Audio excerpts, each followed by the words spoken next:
Buenos días, hermanos, ¿cómo están hoy? Acá estamos para seguir con este estudio de la escuela dominical. Estamos con el estudio del libro de Corintios, Primera Corintios. Así que bueno, les damos la bienvenida hoy, un domingo más que podemos reunirnos, no en persona, no físicamente todavía, cada uno desde su casa, pero igualmente eh, hoy estamos juntos en comunión a través de nuestras conexiones, de nuestras cámaras, nuestras computadoras. Así que bueno, eh, vamos a tener una oración para empezar este domingo, para entrar en la palabra que el Señor tiene para nosotros en este día. Padre que estás en los cielos, te damos gracias por este día más de vida, por este domingo, en el que podemos estar juntos, pero aunque cada uno de su casa, pero juntos en espíritu, podemos reunirnos, podemos escuchar tu voz.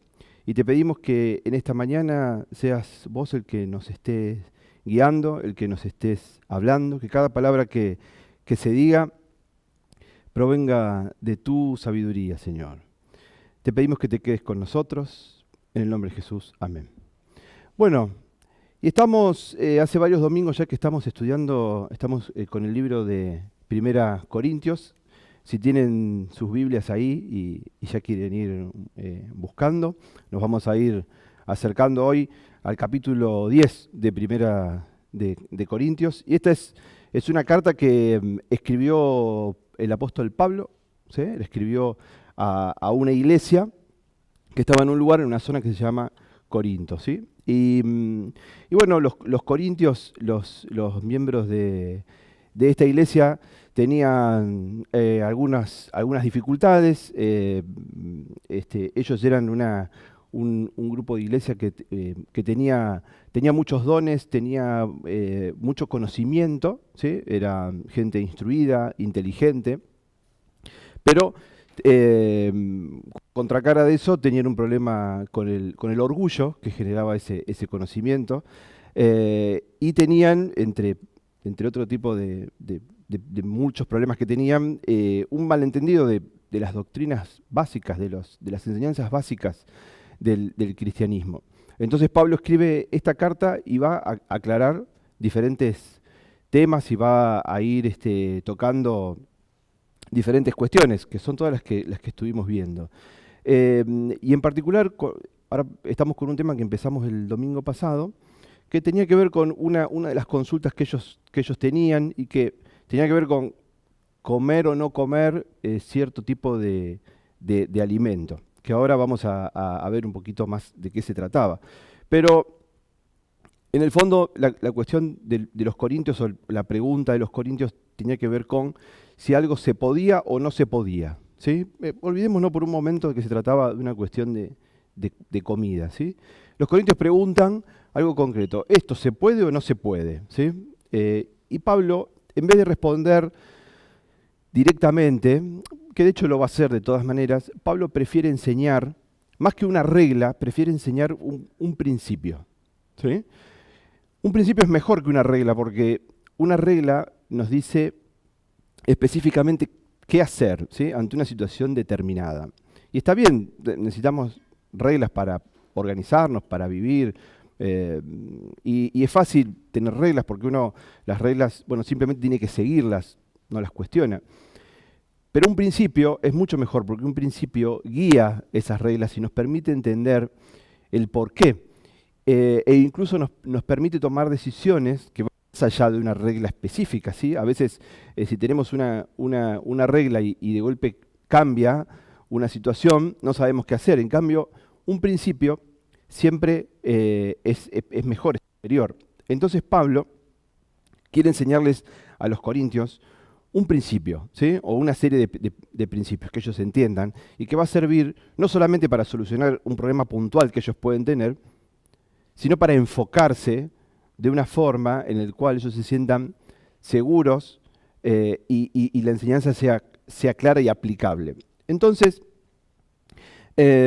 como veníamos viendo el domingo pasado, por ejemplo, ya en hoy vamos a ver el capítulo 10, pero ya en el capítulo 8, para hacer un breve repaso, Pablo estableció dos principios, ¿sí?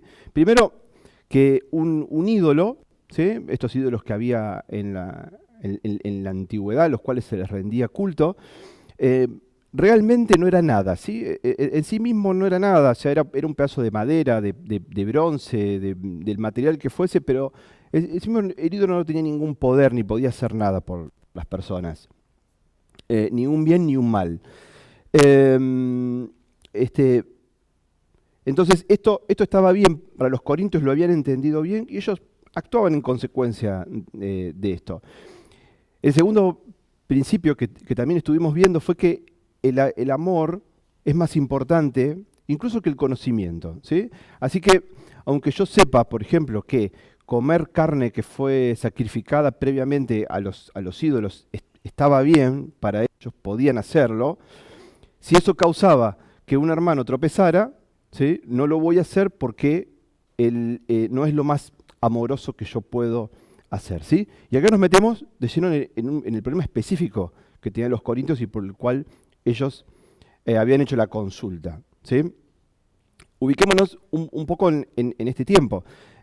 Había en esta ciudad importante, epicentro de la cultura griega en la antigüedad, había templos, ¿sí? Templos de Apolo, Afrodita, diferentes funciones dedicados a diferentes actividades. Entonces, eran no solamente que tenía que ver con la vida religiosa, tenía que ver con la vida social, ¿sí? Y en estos templos se consagraban todo tipo de actividades, pero también se hacían comidas, ¿sí? Era normal que un habitante de Corintio recibiera, por ejemplo, una invitación a una cena en uno de estos templos, consagrado a un dios, a un ídolo o un dios específico.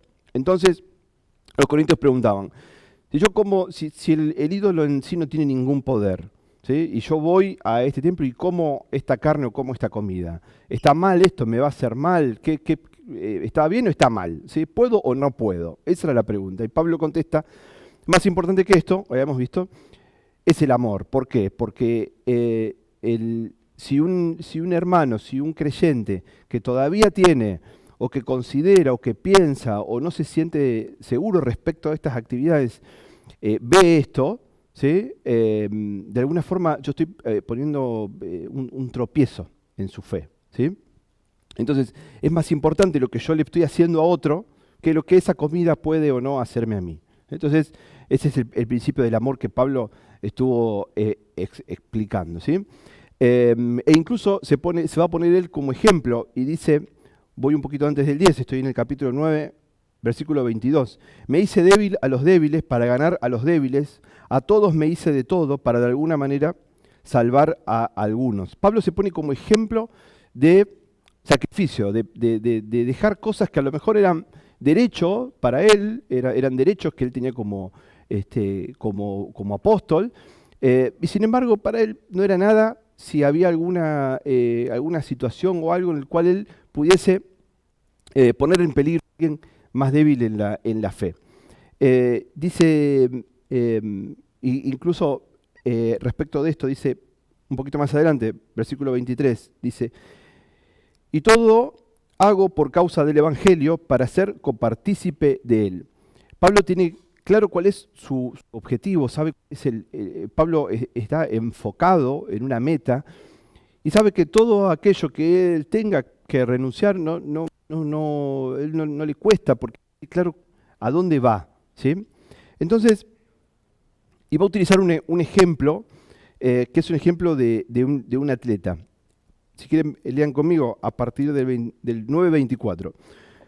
Dice Pablo, ¿no sabéis que los que corren en el estadio, todos a la verdad corren, pero uno solo recibe el premio? Corred de tal forma que lo obtengáis. Todo aquel que lucha tiene dominio propio en todas las cosas. Ellos, a la verdad, para recibir una corona corruptible, pero nosotros incorruptible. Así que yo de esta manera corro, no como a la aventura, de esta manera lucho, no como golpeando al aire, sino que trato con severidad mi cuerpo y lo reduzco a esclavitud, no sea que, habiendo predicado a otros, yo mismo quede desaprobado. Pablo utiliza en muchas de sus cartas ejemplos de atletas, ¿no? Habla de, por ahí habrán escuchado, habrán leído alguna vez, hablando de carreras. En este lugar en particular, en esta zona donde estaba se organizaban unos juegos, ¿sí? Eran en la antigüedad unos juegos importantísimos. Después de las Olimpiadas vienen estos juegos, los Juegos Istmicos, ¿sí? En esta zona de Corinto. Entre las disciplinas había distintos tipos de carrera, distintos tipos de lucha. Entonces Pablo, cuando habla, lo utiliza como ejemplo porque todo el mundo sabe de lo que está hablando. Y habla de los atletas y de la vida que llevan los atletas, ¿no? Para tener, ¿qué? Para tener dominio en todas las cosas, ¿no? Para tener ese dominio, esa habilidad que los atletas tienen y que no es diferente de los atletas de hoy, ¿no? De los deportistas, los futbolistas, a los que admiramos por su destreza, pero también por su fuerza física. Y Pablo usa el ejemplo del autocontrol que tienen estos atletas. No hay reglas que impidan, digamos, que un atleta disfrute de ciertas cosas en la semana. Un atleta puede, si quiere, comer lo que quiera, tomar lo que quiera, pero lo que no es hacer todo eso y ganar, ¿sí? Para ganar y para tener esas habilidades que nosotros vemos, ese atleta entrena. Entonces Pablo lo utiliza como ejemplo de alguien que tiene una motivación, que hay una meta que tiene entre ceja y ceja, digamos así, y es feliz de dejar cosas con tal de lograr eso. ¿De qué meta está hablando Pablo? Bueno, lo dijo un ratito antes, ¿no? Lo dijo cuando leímos recién. Pablo quería que el Evangelio llegara a la mayor cantidad de personas posible, ¿sí?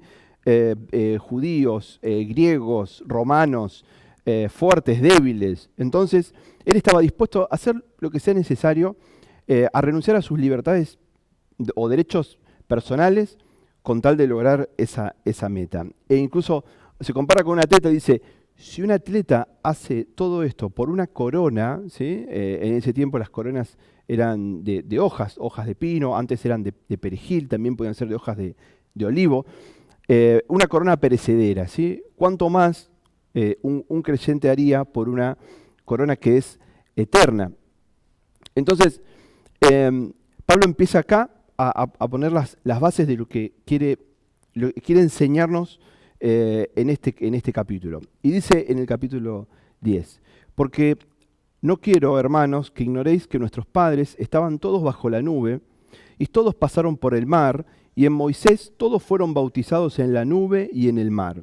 Y todos comieron el mismo alimento espiritual, y todos bebieron la misma bebida espiritual, porque bebían de la roca espiritual que los seguía, y la roca era Cristo. ¿Sí? Bien, lo que Pablo empieza a hacer acá, va a retomar esto que les quiere decir y va a citar una historia, ¿sí? Una historia que es una historia real, pero también es la historia espiritual, ¿sí? del pueblo de Israel. Esta historia que Pablo está contando acá, habla de nuestros padres, se refiere al pueblo de Israel cuando salió de Egipto, y dice que todos estaban bajo la nube y todos pasaron por el mar. Esta historia, que ustedes la pueden leer en Éxodo, en el libro de Éxodo, por ejemplo, yo voy a leer acá en Éxodo 13, versículo 21. Dice que, y Jehová los guiaba de día en columna de nube para mostrarles el camino, y de noche en columna de fuego. Nunca se apartó de delante del pueblo la columna de nube de día, ni la columna de fuego de noche. Dice en Éxodo, pero voy a leer en 14:26. Dice Éxodo 14:26 que entonces Jehová dijo a Moisés, extiende tu mano sobre el mar y vuélvanse las aguas sobre los egipcios, sobre sus carros y sobre sus jinetes.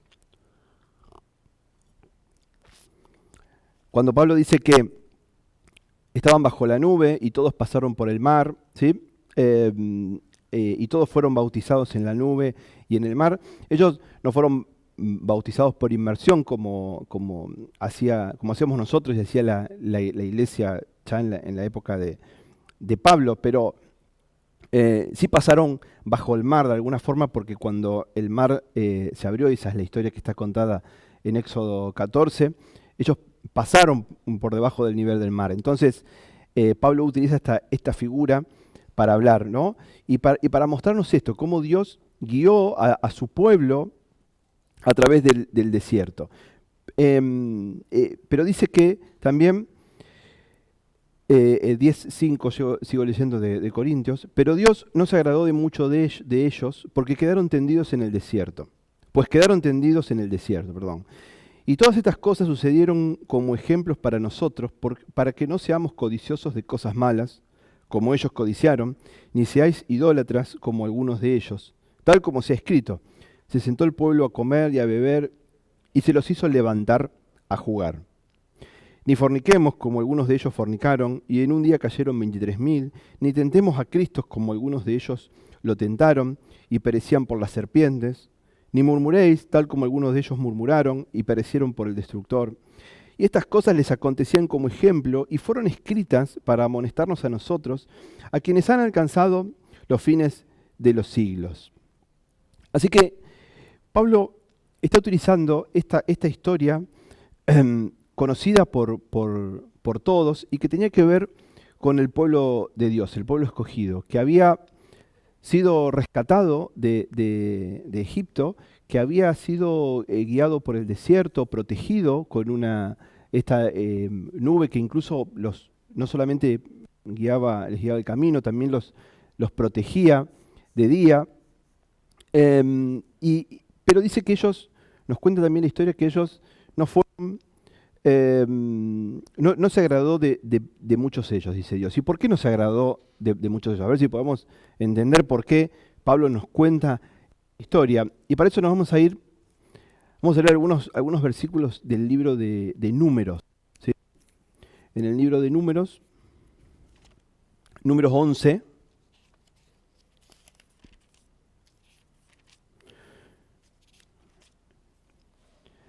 Números 11,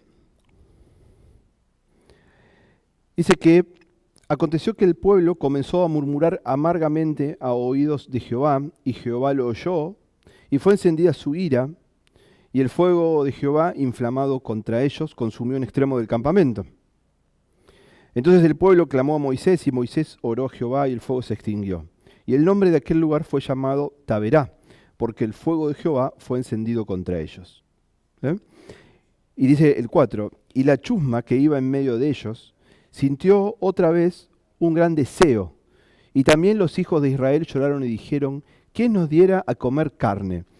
¿Cómo nos acordamos del pescado que en Egipto comíamos de balde, de los pepinos, de los melones, de los puerros, de las cebollas y los ajos? Pero ahora nuestra alma se reseca, pues nada ven nuestros ojos sino este maná. Y el maná era como un grano de culantro, y su aspecto era como el aspecto del bedelio. Era como una galleta blanca.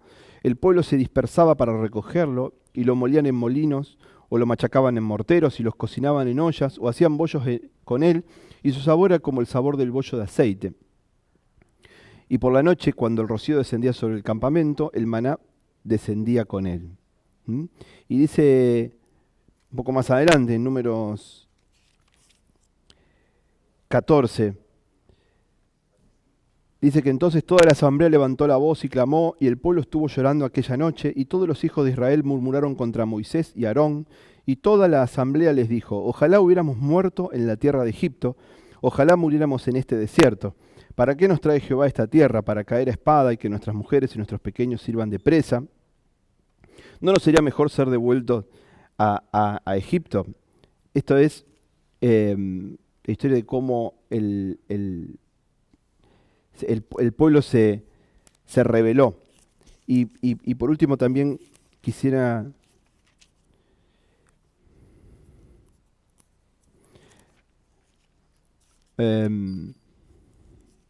perdón, acá se me mezcló un poquito, pero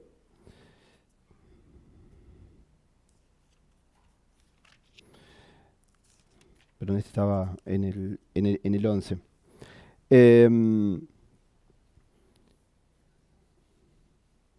Vuelvo al 11. 11:10. Y oyó Moisés al pueblo, como familias enteras lloraban, cada cual a la entrada de su tienda, y fue encendida grandemente la ira de Jehová, y también fue desagradable ante los ojos de Moisés. Incluso el mismo Moisés le va a decir en el 11:14, no puedo yo solo soportar este pueblo, pues es demasiado pesado para mí. Si hallare gracia ante tus ojos y así has de tratarme, mátame del todo y no vea yo más tu mal. ¿Sí? Hasta incluso Moisés estaba ya cansado y agotado por la rebelión del pueblo.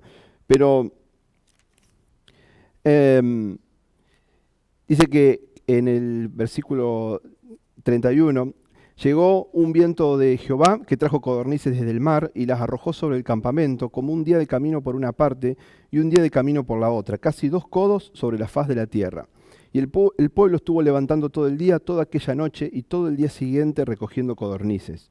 Los que menos recogieron 10 homer y las esparcieron alrededor del campamento. Pero mientras la carne aún estaba en sus dientes, antes que la masticaran, la ira de Jehová fue encendida contra el pueblo, y Jehová golpeó al pueblo con un azote muy grande, y el nombre de aquel lugar fue llamado Kibrot Hatava, porque allí sepultaron a un pueblo con deseos desordenados. ¿Sí?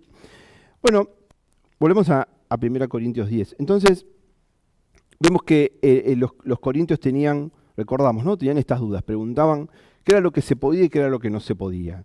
¿Era malo? ¿Yo puedo comer esta comida si fue sacrificada a los ídolos, o no es que yo soy libre de comer lo que quiera? Entonces Pablo contesta con esta historia. ¿Y qué tiene que ver esta historia?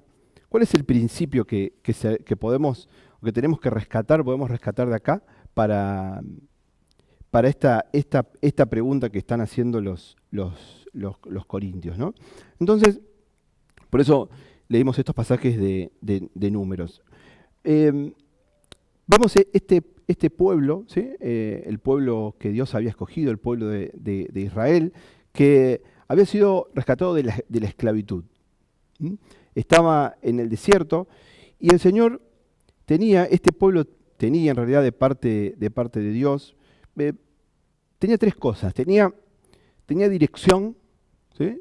Tenía protección y tenía provisión. ¿Sí? O sea, todo lo que pensamos que uno quisiera tener asegurado. Dios les había asegurado esto, les había dado una meta, una dirección, un lugar hacia dónde ir. Él los guiaba, Él los protegía y Él les daba el alimento que necesitaban. Pero ellos estaban, como leímos recién, estaban descontentos con este alimento. Extrañaban la carne, la verdura, no sé, querían otro tipo de cosas.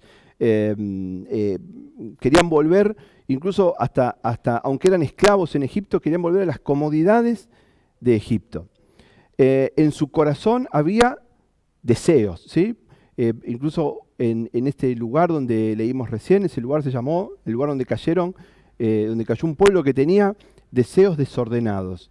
Estos deseos habían ya superado lo que podía ser un deseo normal, unas ganas normal de comer carne. Se habían convertido en una necesidad para ellos, ¿sí? Y incluso habían empezado ya a cuestionar a Dios. Entonces, el problema acá era el corazón de las personas. El problema no era la comida en sí mismo. De hecho, para Dios no era ningún problema la comida. Así como así, hizo que aparecieran codornices. Pero el problema era el desprecio del pueblo. Era un pueblo que le decía a Dios: no te queremos, no te necesitamos, nosotros necesitamos otra cosa. ¿Sí? Era un corazón que pide otra cosa más allá que lo que Dios tiene para dar. Un corazón para el cual Dios no es suficiente. ¿Sí? Ese es el problema del cual Pablo nos está mostrando. Por eso nos muestra esta historia. ¿Sí? No porque nosotros estemos caminando en un desierto real, sino para que, y dice Pablo que esta historia fue escrita, dice, este ejemplo, bueno, lo voy a leer como lo dice, y estas cosas les acontecían como ejemplo y fueron escritas para amonestarnos a nosotros, como ejemplo, ¿sí? Saben que incluso esta palabra que Pablo utiliza como el significado de la palabra original que Pablo utiliza como ejemplo, es marca, ¿sí? Es como una marca hecha con un golpe. Lo que Pablo desea que esta historia sea para nosotros una marca, algo grabado en nosotros para que nosotros entendamos o nosotros nunca nos olvidemos de huir de la idolatría. Esto que Pablo está marcando, esto tan grave que Pablo quiere que los corintios entiendan, es que este pueblo, estos antepasados, habían caído en la idolatría, ¿sí?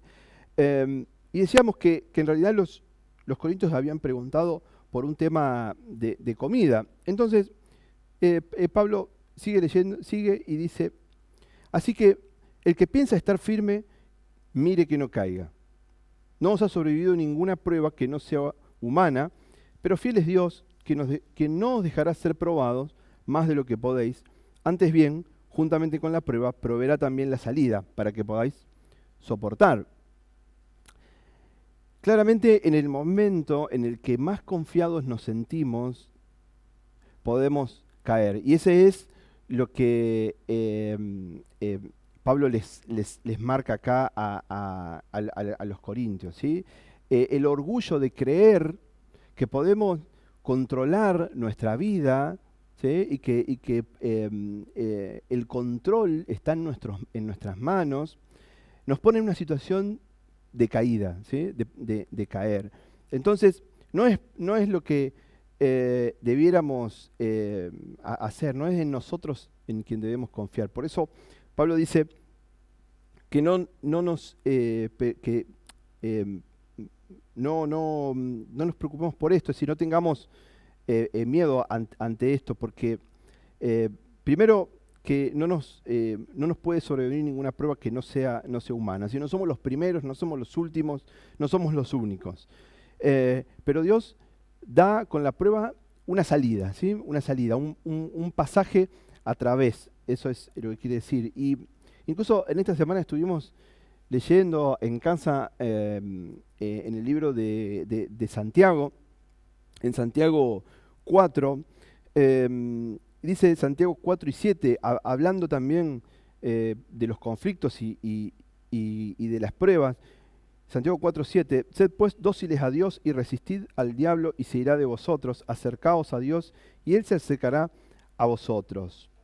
Entonces, la respuesta contra un corazón orgulloso es la humildad. Si nosotros entendemos que no somos nosotros quienes podemos, que no podemos confiar en nosotros mismos, ni en nuestras fuerzas, ni en nuestra firmeza y decir, yo me soy suficiente, entonces un corazón humilde es lo que Dios necesita para poder transformarnos, para poder para poder verdaderamente estar firmes. Y dice, y seguimos leyendo, y dice 10:14, 1 Corintios, por tanto, amados míos, huid de la idolatría. Os hablo como a sabios, juzgad vosotros lo que digo, la copa de la bendición que bendecimos no es la comunión de la sangre de Cristo. El pan que partimos no es la comunión del cuerpo de Cristo, puesto que el pan es uno, los muchos somos un cuerpo, porque todos participamos del único pan. Entonces, por tanto, amados míos, huid de la idolatría. Toda esta historia que Pablo nos contó acerca del pueblo de Israel es para que huyamos de la idolatría, para que no permitamos que los deseos se transformen en necesidades, en deseos descontrolados, en cosas que nos dominen. Y dice Pablo, ¿acaso habla de la copa de la bendición? Y dice, ¿no es la comunión de la sangre de Cristo? Le pregunta a los creyentes. ¿No estamos en comunión con Cristo? Cuando tomamos la copa, cuando compartimos el pan, somos uno, ¿correcto? Estamos en comunión. Comunión significa estar identificados, asociados con Cristo. Entonces, ¿por qué es esto? Fíjese lo que dice. Versículo 19. ¿Qué digo pues? ¿Que lo sacrificado a los ídolos es algo? ¿O que un ídolo es algo? Antes digo que los que sacrifican a los demonios sacrifican y no a Dios. Y no quiero que os hagáis partícipes con los demonios. No podéis beber la copa del Señor y la copa de los demonios. No podéis participar de la mesa del Señor y de la mesa de los demonios. ¿Sí? Entonces, Pablo sigue con este razonamiento y dice ahora, huid de la idolatría. No le demos un lugar que es para Dios. ¿Sí? No podemos compartir, no podemos darle un lugar que es a Dios a nuestro orgullo, ¿sí? O a un ídolo externo. Entonces, respecto de volvemos sobre el tema ahora de lo sacrificado a los ídolos, de aquello esa comida que se había puesto o que se había sacrificado para los ídolos. Dice, no estamos en comunión con Cristo, es decir, no nos sentamos a la mesa nosotros con Jesús. Dice, puesto que el pan es uno, los muchos somos un cuerpo, porque todos participamos del único pan. Entonces, acá no es un problema con el ídolo en sí mismo o con la comida en sí misma. Él lo está diciendo, ¿qué digo pues? Ya lo había explicado. ¿Que lo sacrificado a los ídolos es algo? No, yo ya dije que lo sacrificado a los ídolos en sí mismo no es nada, ni que un ídolo en sí mismo es nada. Pero, ¿qué es la comunión? ¿Qué es estar asociado? Eso es lo que Pablo quiere dejar claro. Si nosotros estamos asociados con Cristo, si estamos en comunión con Cristo, si participamos con Él y nos sentamos a su mesa, participamos de sus bendiciones, ¿por qué vamos a asociarnos con en este caso, Pablo llama a los demonios? ¿Qué es lo que realmente está detrás de estos ídolos? ¿Sí? En estos lugares, en estos templos en la antigüedad, se sacrificaban y se daban a distintos dioses por diferentes razones. Podía ser prosperidad, podía ser sensualidad, podían ser de placeres del cuerpo hasta, digamos, cosas cosas para el futuro, ¿sí? Pero Pablo nos advierte, vamos a provocar a celos al Señor, ¿sí? No hay lugar en nuestro corazón, para Dios y para otra cosa, ¿sí? Para confiar en otra cosa, para orgullo, para riquezas, para lo que sea. Físicamente, ¿puede hacerse? Físicamente sí, ¿sí? Pero no es, esto es ser infiel espiritualmente, ¿sí? Y dice, y ya vamos terminando, sigue diciendo Pablo entonces, todo es lícito, pero no todo conviene, todo es lícito, pero no todo edifica, ¿sí? No todo construye, no todo me sirve para llegar a la meta, no todo hace bien, no todo hace bien a los demás. Ninguno busque su propio bien, dice en el 24, sino el del otro.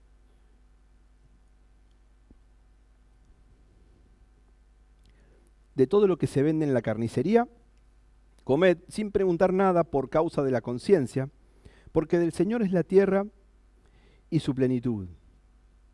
Si algún incrédulo los invita y quiere decir, comed todo lo que os ponga delante sin preguntar nada por causa de la conciencia, pero si alguno les dice, esto es de lo sacrificado, no lo comáis, por causa de aquel que lo declaró y de la conciencia. Bien, entonces ahora, ya guiados por el principio que Pablo explicó, acá da una respuesta concreta, que está conectado con lo que vimos anteriormente, ¿sí? Recordemos que en Corintios 8, en domingos anteriores, Pablo ya había dicho, mirad que esta libertad vuestra no sea en ninguna manera tropezadero para los débiles. Esto está en el 8:9. Y en el 8:13 había dicho también, por esto, si la comida da ocasión de pecar a mi hermano, de ningún modo comeré carne para no poner tropiezo a mi hermano. Si ven, acá está hablando de un tema un poquito diferente, pero el principio es el mismo. Entonces, acá da un ejemplo diferente. Si un incrédulo, alguien que no conoce a Cristo, los invita y van a comer, no hay ningún problema. Y come todo lo que esté disponible. Es decir, que si algún, le está diciendo a los creyentes, si algún incrédulo te invita, vos podés compartir, podés pasar tiempo, podés compartir distintas actividades, pero, dice que si te dice que que esta comida es de lo sacrificado, entonces no la comas, ¿sí? ¿Por qué? Por causa de aquel del que lo declaró y la conciencia. ¿Qué significa esto? Por causa del testimonio significa esto, ¿sí? Es decir, a ver, Pablo ahora nos está dando una aplicación práctica del principio que nos acaba de explicar antes, ¿sí? Acá hay un tema de soberanía, ¿sí? Acá hay un tema de a quién hemos entregado nosotros nuestro corazón, ¿sí? Y hay un tema de un testimonio que es guiado por el amor hacia el otro, ¿sí? Entonces, si alguien, en este ejemplo que Pablo está contando, le preguntan, ¿puedo comer esta comida? Mirá, si el que te invita a comer te dice que esta comida fue declarada o fue dispuesta para los ídolos, sacrificada a los ídolos, entonces no la comas para dar testimonio, para que ese vea, ¿sí?, quién es el soberano en tu corazón. No porque la comida tenga algo malo en sí misma. Si vos encontrás esta comida, la comprás en la carnicería, ¿sí?, la encontrás en algún lugar, la podés comer tranquilamente porque no tiene nada de malo. Entonces los corintios que plantean, pero dice, como dice en el 29, pero conciencia digo, no la tuya propia, sino la ajena, pues, ¿qué ha de ser juzgada mi libertad? ¿Por una conciencia ajena? Es decir, ahora tengo límites por lo que piensan los demás. Este es el planteo. Y Pablo responde, si pues coméis o bebéis, o hacéis cualquier otra cosa, hacedlo todo por la gloria de Dios. Y es por esto, ¿no? Entonces dice en el versículo siguiente, no ofendáis ni a judíos, ni a griegos, ni a la iglesia de Dios, como también yo en todas las cosas agrado a todos, no procurando mi propio beneficio, sino el de muchos para que sean salvos. Sed imitadores de mí, así como yo de Cristo, ¿sí? Entonces, todo lo que estas son las preguntas entonces que yo me puedo hacer hoy, ¿no? Y guiadas por este principio. Em, mm, este, en las actividades que no son específicamente ni buenas ni malas, ¿sí? Hay actividades o cosas que yo puedo hacer que no son malas en sí mismo, ¿no? No son ni buenas ni malas, sino que simplemente son dejadas a conciencia. La pregunta no debería ser entonces, ¿qué es lo más satisfactorio para mí? ¿Sí? Sino, ¿qué traerá honor a la causa de Dios? ¿Sí?